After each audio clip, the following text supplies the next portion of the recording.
তত্ত্বাবধায়ক সরকারের মতো গণভোটের রায়ও মেনে নিতে বাধ্য হবে বিএনপি। এই মন্তব্য জামায়াত আমির শফিকুর রহমানের। সরকার জনরায় না মানলে জনগণও তাদের প্রত্যাখ্যান করবে বলে হুঁশিয়ার করেছেন তিনি। জুলাই অভ্যুত্থানের দ্বিতীয় বার্ষিকীর আলোচনায় এসব কথা বলেছেন জামায়াত আমির। এ সময় রাষ্ট্র সংস্কার, নির্বাচন কমিশনের নিরপেক্ষতা এবং গণভোটের রায় বাস্তবায়ন ইস্যুতে কথা বলেন 11 দলের শীর্ষ নেতারা। জুলাই অভ্যুত্থানের দ্বিতীয় বর্ষপূর্তিতে জাতীয় প্রেস ক্লাবে লেবার পার্টির আলোচনা সভা।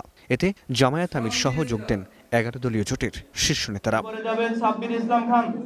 এ সময় এনসিপি নেতা নাসিরুদ্দিন পাটোয়ারির অভিযোগ, রাষ্ট্র সংস্কার না হওয়ায় রাষ্ট্রপতির পদ দলীয়করণের মাধ্যমে কলঙ্কিত হচ্ছে। অন্যদিকে লেবার পার্টির সভাপতি অলি আহমেদ বলেন, প্রধানমন্ত্রী তারেক রহমানকে ভুল পথে চালিত করছে তার আশপাশের লোক।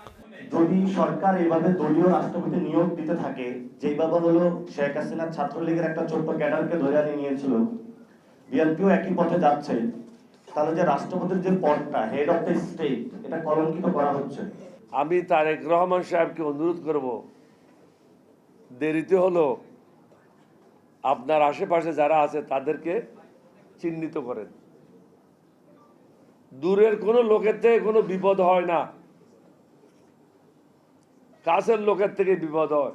পরে জামায়াত আমির বলেন, তত্ত্বাবধায়ক সরকারের মতো জল ঘোলা করে গণভোটের রায়ও শেষ পর্যন্ত মানতে বাধ্য হবে বিএনপি। একটা মানলেন, আরেকটা মানলেন না।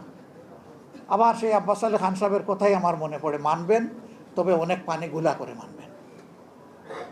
এই ক্ষতিটা দেশের করবেন না। মেহেরবানি করে সম্মানিত হন, জনগণের ভোটকে সম্মান করুন, তাহলে জনগণও আপনাদেরকে সম্মান করবে। এছাড়া নির্বাচন কমিশনের মতো সাংবিধানিক ও নিরপেক্ষ প্রতিষ্ঠানে দলীয় লোক নিয়োগের তীব্র প্রতিবাদ জানান বিরোধী দলীয় নেতা। আপনারা সব জায়গা ব্লক করে রেখেছেন। এখন শুধু নির্বাচিত জায়গাও নয়, যে সমস্ত জায়গায় প্রশাসনের লোকদের দায়িত্ব পালন করার কথা, এখন সরাসরি সেখানে দলের নেতাদেরকে আপনারা পদায়ন করে দিচ্ছেন।